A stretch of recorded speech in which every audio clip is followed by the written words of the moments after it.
The unthinkable happened over the last round of the WGCHSBC Champions at Sheshan. Justin Rose won the WGCHSBC Champions at Sheshan in spite of the fact that Sheshan Justin, the world number 1, had started the day 8 shots ahead of him and 6 clear of the field. "It was the kind of day you hope for," said Rose, who won by 2 from the trio of Johnson, Henrik Stenson and Brooks Koepka. "It was the perfect kind of day to make a comeback, and an easy day to make mistakes if, like Dustin, you were leading. It was also a day when the plan Rose has in his head for chasing someone with a big lead came in handy. Whenever that applies, he always aims to win the other tournament." Rose, would you believe, was still 6 behind with 9 holes to go. However, after telling himself that he was going to play match play against the course over the homeward half, he romped home at 31 for this comeback of comebacks. "Unbelievable," is what he said, and it was. He now has a US Open title to his name, an Olympic gold and 2 WGCs. Johnson had made as many as 22 birdies over the first 3 days. Today, on the other hand, the most dashing man in golf had none in his trouble-strewn 77. There was not a soul at Sheshan who had expected him to do anything other than run away with the title at the start of the day.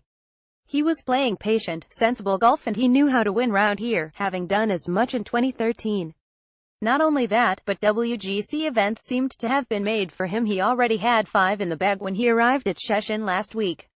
Even when he dropped a shot at each of the first 2 holes, none among his fans was overly concerned, and neither was he. Furthermore, every time Brooks Koepka and Rose started to put a bit of early pressure on him, they backed off with a few errant putts. Everything, it seemed, was going to work out in the end. Yet far from things taking a turn for the better after his outward 38, they got worse. He was still 2 ahead after missing a par putt at the 12th, while he did well to salvage a par at the 14th after hacking across the green from the edge of a water hazard. But his luck ran up when he made bunkered bogeys at each of the next 2 holes. Rose had been creeping up on him with birdies at the 11th, 13th, and 14th.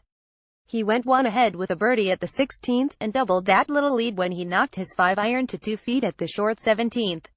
A Rose par at the 18th was all that was required as the leading group of Johnson, Stenson and Koepka added to their mistakes rather than getting their acts together. While that trio was staggering home, Rose was busy with broadcasts and calls from his wife, Kate, who was watching the extraordinary goings-on back home in the Bahamas with the couple's 2 young children. It was 3 a.m. in that part of the world. At the first possible opportunity, Dustin came up to congratulate him. "Nice play, very well done, you expected no less from the world number 1. Asked to sum up his day of disasters, Johnson came up with a rueful, "It was simple. I just could never get anything going and I didn't hole any putts.